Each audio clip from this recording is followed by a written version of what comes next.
Listen closely. Every time you rush to defend yourself, you kneel. You put yourself in the position of the accused, and the moment you do that, you have already lost. The attacker has succeeded in dragging you into their arena. They have set the stage, chosen the weapons, and invited you to fight on their terms. The act of defending is an admission that their words matter, that their opinion matters, that what they said has power over you. Niccolò Machiavelli understood this better than anyone. He wrote that a prince must avoid being hated, but he must also avoid appearing desperate to please. Imagine a ruler who, every time someone gossiped, called a meeting to explain himself. His court would laugh behind his back. His enemies would see him sweat and know exactly where to attack next. The most dangerous thing you can show your enemies is that their words wound you. When you defend yourself, even if you are completely innocent, you are signaling to the world that there might be something to defend. The truth becomes secondary. Perception becomes reality. People are not swayed by explanations. They are swayed by strength. And strength is not in words, but in presence. Think of history's most powerful figures. They did not rush to justify themselves every time someone criticized them. They let time, results, and fear do the talking. Silence was their weapon, because silence is uncomfortable, not for you, but for the attacker. When you do not respond, they are left alone with their words, wondering if they struck a nerve, wondering if you are planning something behind the scenes. When someone accuses you, they are not seeking truth. They are seeking control. They want to watch you dance to their tune, to see you scramble to explain, to see you prove your worth. And if you try to defend yourself once, you will find yourself doing it again and again, until you are living for their approval. The moment you enter that cycle, you are no longer the master of your own image. They are. A Machiavellian mind does not play this game. A Machiavellian mind stays calm, stands tall, and lets the other person drown in their own words. If what they said is false, time will expose them. If what they said is true, your actions will make their words irrelevant. Either way, you do not bow, you do not kneel, you do not waste breath trying to persuade those who have already decided what they think of you. Imagine a courtroom where the judge has already chosen the verdict before the trial begins. That is what defending yourself often feels like. The people who want to believe the worst about you will believe it no matter what you say. The people who trust you do not need an explanation, so why waste your energy speaking to those who have no interest in the truth? Your silence will speak louder than any speech you could ever give. There is a reason that kings, generals, and cunning rulers throughout history stayed silent when provoked. It was not because they lacked a defense. It was because they understood that defending would make them look weak. The moment you are seen trying to protect your reputation, you reveal that your reputation can be attacked. A reputation that is truly strong does not need defending. Your enemies will always try to drag you into the mud. Do not follow them there. Stay above it. Let them shout from below while you remain untouchable. This is not arrogance. This is strategy. The less you speak, the more they must guess. And the more they guess, the more likely they are to make mistakes that expose them, not you. When you resist the urge to defend, you are telling the world something far more powerful, that you are unshaken, that you are unmoved, that their opinion has no weight in the court of your mind. That is the essence of true power. Not needing to be understood, not needing to be liked, not needing to convince anyone of anything. The strong know that defense is weakness, and that strength lies in being untouchable, unbothered, and unbreakable. Would you like me to expand Keynote 2's Control the Framed next in the same immersive, Machiavellian narrator style, around 700 words, so your script becomes a seamless, powerful speech for video? Power is not just about strength, it is about control. Control of the frame, control of the narrative, control of the game everyone else is forced to play. The frame is the invisible battlefield where reputations are made and destroyed. It is the lens through which people see the situation, and whoever controls it holds the advantage before a single word is spoken. When someone attacks you, criticizes you, or challenges you, what they are really doing is trying to set the frame. They are inviting you into a story where you are the defendant, where they are the accuser, and where the audience is the judge. The moment you respond within that frame, you accept their terms. You are no longer leading, you are reacting. You are no longer shaping perception, you are being shaped by it. Niccolò Machiavelli warned rulers to avoid putting themselves in a position where they are forced to explain or justify their actions. Why? Because the act of explaining puts you on lower ground. It forces you to play defense on a field someone else designed. He advised that a prince must always remain the one who dictates how others perceive the situation, never the one who bends to their interpretation. Think of a chessboard. When you allow someone to define the frame, you are letting them play white.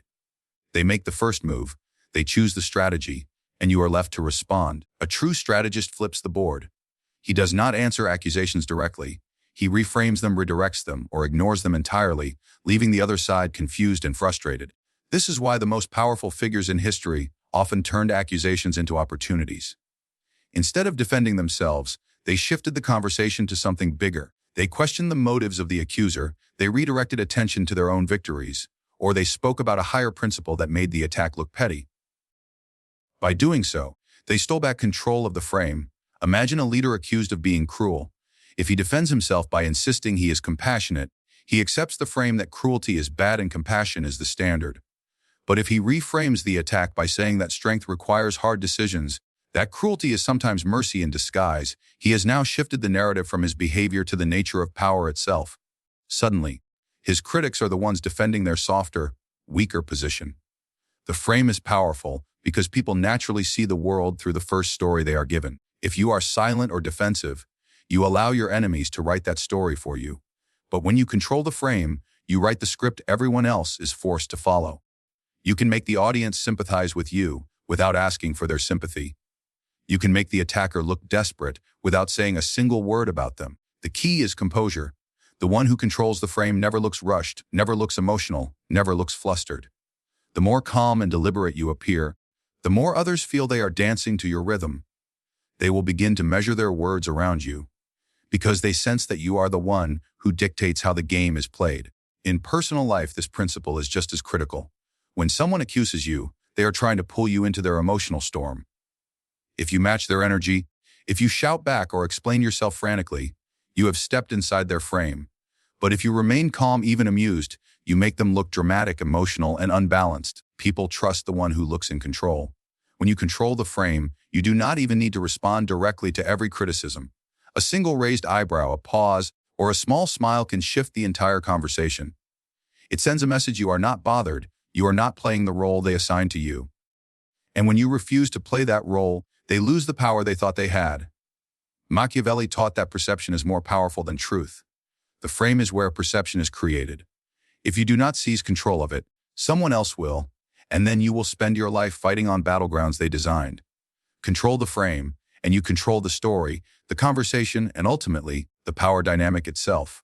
Would you like me to continue with Keynote 3? Silence creates mystery. Next, expanded to the same depth and style, so your full script flows seamlessly into a long-form Machiavellian narration. Silence is not emptiness. Silence is power. In a world where everyone is desperate to be heard, desperate to explain, desperate to defend, the one who stays silent becomes the one everyone watches. Silence creates tension. Silence makes people uncomfortable. Silence forces them to fill in the blanks with their imagination. And their imagination is often far more dramatic, far more fearful, and far more flattering than anything you could have said yourself. Niccolò Machiavelli understood the psychology of power. He knew that the moment you speak too much, you give away your position, your plan, and your strength. Words reveal your intentions, your emotions, your fears. The more you talk, the more predictable you become. But when you are silent, no one knows what you are thinking, no one knows what you are planning, and that uncertainty gives you a dangerous kind of presence. People fear the unknown. This fear is your ally. When your enemies cannot read you, they hesitate. When rivals cannot predict you, they second, guess every move they make against you. They begin to wonder if you are plotting something far bigger than what they can see. Your silence becomes a mirror in which they project their own fears, their own insecurities, their own guilt. In politics and business and relationships, silence is a weapon that disarms. When someone attacks you, they expect a reaction. They expect anger, excuses, a rush of words trying to clear your name. When that reaction does not come, they are left alone with their accusations. They wonder if they miscalculated, if they underestimated you, if you are silently preparing a counterstrike. The attack they launch to make you look small begins to make them look desperate. Think of the most intimidating leaders in history. Many of them were men and women of few words. When they spoke, they chose their words carefully, and when they were silent, their silence was deafening. Their followers would lean in, hanging on to every gesture, every pause, every glance, because they knew that silence meant something was brewing. In everyday life, this same principle applies. The one who speaks less often commands the most attention when they finally speak. If you are always explaining yourself, always sharing every thought, always reacting to every rumor, your words lose weight. But if you speak rarely and deliberately, every sentence you say carries power.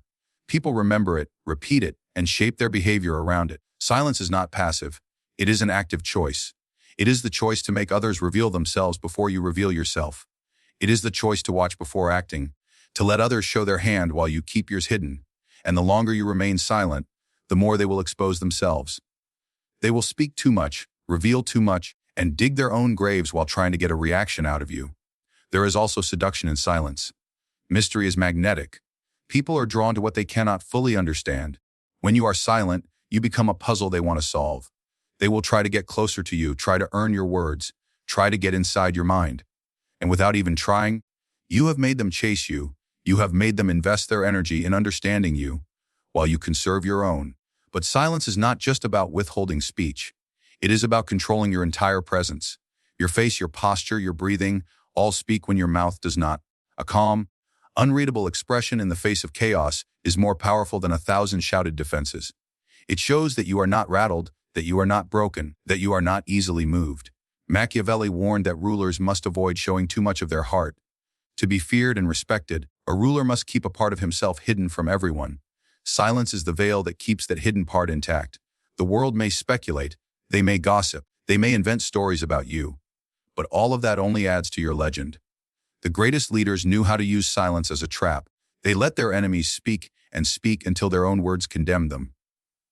They let rivals waste their energy, their time, their credibility trying to get a rise out of them. And when the right moment came, they spoke a single word or took a single action that silenced the entire room. This is the power of calculated silence. It turns you from a participant into a force of nature that others cannot ignore, cannot control, and cannot predict.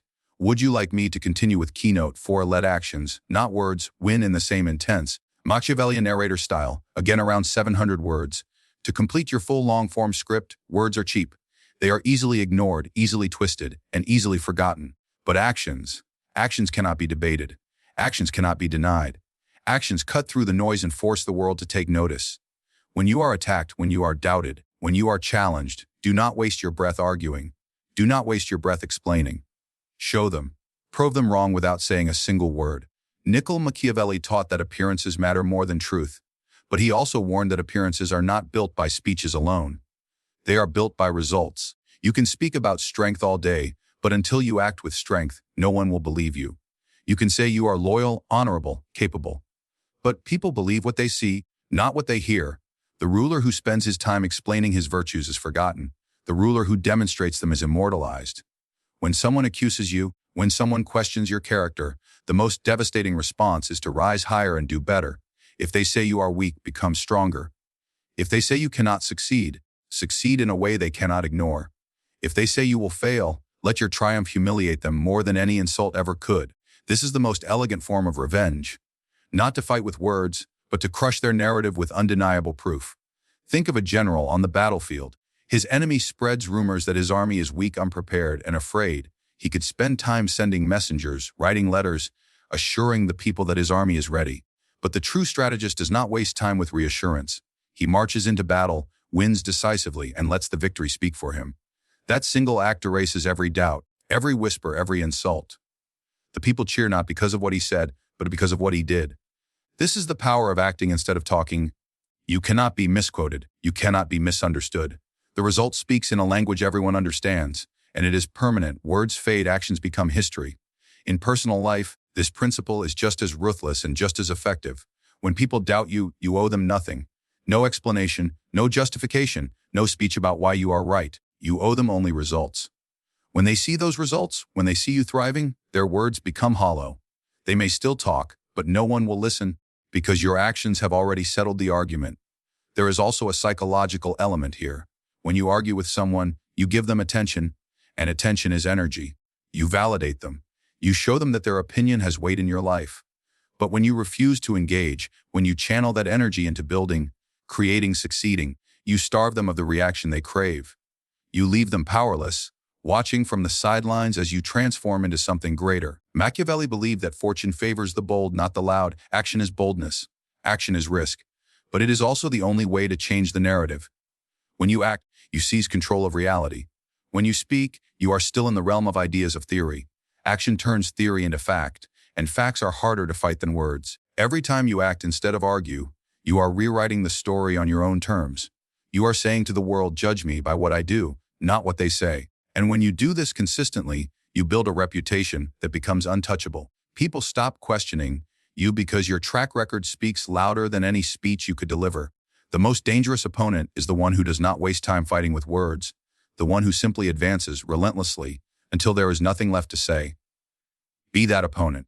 Let them talk while you work. Let them gossip while you prepare. Let them doubt while you quietly build the life, the power, the position that makes their doubts irrelevant. When your actions finally come to light, when the results are undeniable, their words will look small, petty, and meaningless next to the empire you have built in silence. The victory that comes from action is not just for you. It transforms how everyone sees you. It forces your enemies to respect you, even if they hate you. It forces your allies to trust you because they see proof, not promises. And it forces the world to acknowledge that you are not to be underestimated, that you are not a person who needs to argue or justify. You are a person who simply does and in doing, wins. Would you like me to now combine all 4 expanded keynotes plus the hook and intro into one seamless, cinematic Machiavellian narration script for a full-length video speech?